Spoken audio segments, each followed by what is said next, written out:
ganufta alkani gandara lote suma banjora baredu dumbulutu ko sif namararu arbanam futulupu. Ashamaa harka fuudhee jaalatamtootaa fi kabajamtoota hordoftoota himaantuwee akkam jirtu fayyaa keessanii annagaa kooti galata rabbii baga nagaa taata bakka jirtanitti nageenyi fi jaalalli waaqaa isiniif haa baay'atu isiniin jecha egaa har'a wanta laphee nama cabsu tokkoo fi hedduu nama gaddisiisudha jechuudha. Sababni isaatiillee leenci aartii Oromoo kan ta'e jechuudha Dinqeessaa Dabalaa dhukkubsatee mana yaalaatti yaalamaa akka jiru jechuudha. Ragaan xiqqoo nu argadhe. Egaa artistiin keenya kabajamaa fi jaalatamaa Dinqeessaa Dabalaa Waaqayyo si haa fayyisu, hundumtuu harka Waaqayyo jira, Waaqayyo si haa fayyisu siin jecha. Asumarraan immoo hundi keenya Oromoon hundumtuu hin jaalannaa hin kabajnaa. Egaa aartii Oromoo keessatti nama gahee guddaa taphateedha. Akkasumas immoo namni kun nama bira dhaabbatamuun isaaf maluudha. Egaa Oromoon hundi akka bira dhaabbatanii nama kana du'a oolchitan jechuudha. Sababni isaallee dhibeen isaa akka dhaggeeffadhetti irra ture waggaa 10 jechuudha. Waggaa 10 kophaa isaa maallaqa isaatti maallaqa dhuunfaa isaatiin of yaalchisaa ture. Har'a garuu jechuudha birrii guddaa yookaan maallaqa guddaa gaafatanii waan jiraniif egaa aartistoonni keenya immoo nu qabu, uummata Oromoo qabu waan ta'eef egaa bira dhaabbachuun immoo kun aadaa keenyadha jechuudha. Isaan aartistoonni uummata isaaniiti kan qabanii uummata isaaniitiif hojjetu.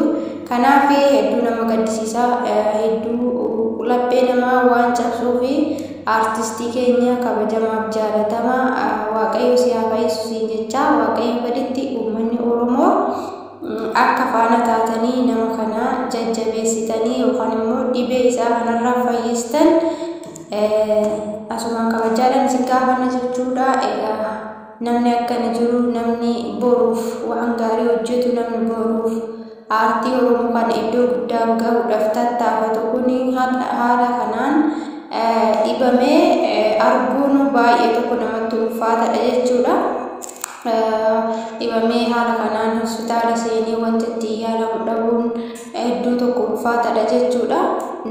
Namni sabaaf hojjetu tokko jechuudha. Kanaaf immoo egaa aartistoonni saba qabu waan ta'eef saba isaaniitiif yeroo baay'ee aarsaa kaffalu waan ta'eef sabni isaatis immoo aartistii isaa gameessa cimaa kan ta'e kana jechuudha jabeeffatee qabatee seeraan yaallatee mana yaallatee fayyifatee mana yaalaatii baasee akka inni kaayyoof karoora isaa galmaan gahuu fi akkasumas dhaloonni waan gaarii akka irraa baratan kan godhu uummata jechuudha.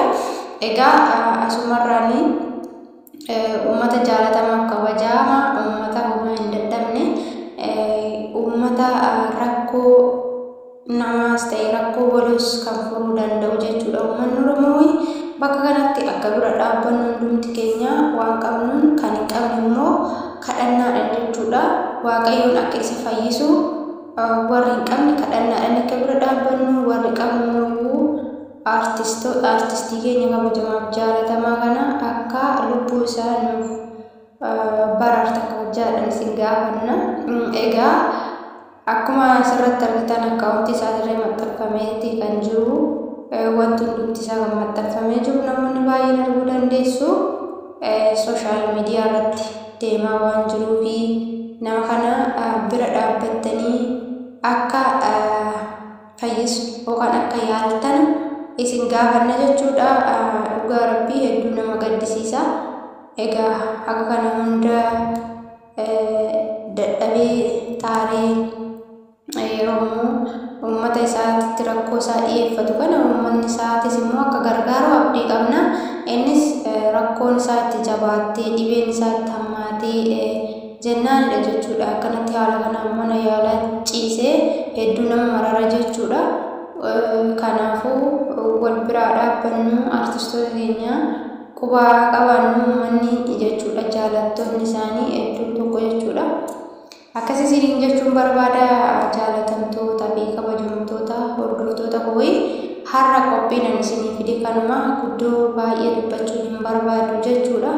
Maaliif jennaan egaa akkuma argitan namoonni hedduunis immoo iyyuu waa isaa qoratanii dubbatanii sana booddarras immoo iyyuu waan jedhan jechuuf jiru jechuudha. Egaa immoo waan natti dhaga'ame tokko waan keessa koo jiru tokko dubbachuudhaaf gama keessaniin isiniif deebi'e. Kanaaf artistii keenya kabajamaa fi jaalatamaa Waaqayyoon si haa fayyisu. Egaa waggaa 10 jechuun waan xiqqaatti dhibeedhaan qabamanii waggaa 10 ofiisaatii of yaalaa dhibee isaa kana jechuudha. Amma garuu humna ol waan itti ta'ee jiruu fi hedduu ulfaataa waan ta'eef uummata Oromoo irraa gargaarsa barbaada. Egaa qaxalee ilma Oromoo kan ta'e boruuf waan gaarii hojjechuuf kan qophaa'e kana jechuudha. Waaqayyoon isa haa fayyisu. Nama Waaqayyo gaditti immoo sabni isaa akka isa gargaaru abdii qabna.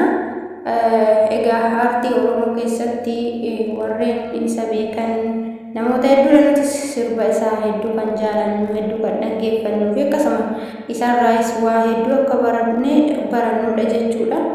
Kan darbes barannee kan dhufus immoo waan gaarii akka nuuf hojjetu fayyee ka'ee abdii guddaadha qabnaa isiniin jechuun jaaladha. Egaa qaxalee akkanaa kana jabeeffachuun yoo dhukkubsate bira dhaabbachuun rakkoo isaa furuun furmaatadha jechuudha. Akkasiin isiniin jedha.